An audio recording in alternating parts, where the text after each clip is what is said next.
Any questions about the Mass? Yeah. So the ringing of the bell. Yeah. So we have been saying that like from childhood in our church back home, Okay. the ringing of the bell is done. So why exactly it's done? I mean, it's Yeah. the Holy Spirit, and then. So that is a beautiful tradition, okay, and it is a holdover from the Latin Mass.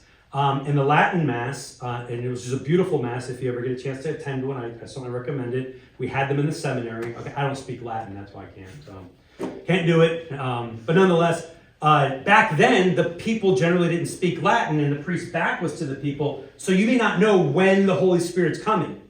So the server would ring the bell to let you know. You didn't need to know that. And when you heard the bell, you thought, okay, the Holy Spirit's here.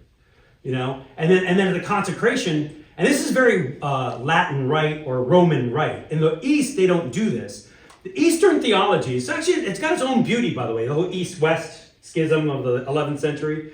It has its own beauty. The Eastern theology is, at the beginning of the Eucharistic prayer is bread and wine, and at the end it's the body and blood. And somewhere in there it happens. They don't need to know. We Roman Rite, Latin Rite, we want to know exactly when it happens and exactly what and that's what they ring the bells for. They don't ring bells like that in the Eastern Church. So the first ring is for the epiclesis, when the Holy Spirit comes down upon the gifts. The second 3 rings is for the host, and then the second 3 rings is for the chalice. It's a good question. Yeah. And I'd say in Peoria, most churches do it. There may be 1 or 2 that I know of that don't do it.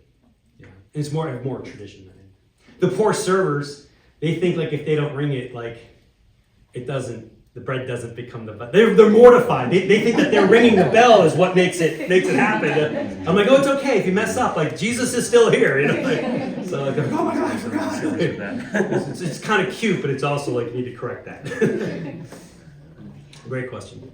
That's a good kind of fear. Yeah, for sure. They want to be very attentive. Very good. On a lighthearted note, I thought the ringing of the bell was to wake up all the sleeping Christians. Maybe that too. Yeah. So back at the Mount where I went to the seminary, we had a bell tower with a huge bell in it, and our rector was pretty orthodox. He would actually have someone ring the big bell at there. So it was great because it was a small campus, and during like if there was a mass going on and like you're in the cafeteria eating, you could hear the bell ringing. You're like, oh, consecration's going on right now. Over there. It was for maybe not a mile, but for substantial around campus, you knew exactly where they were at in the Mass. So it's kind of cool.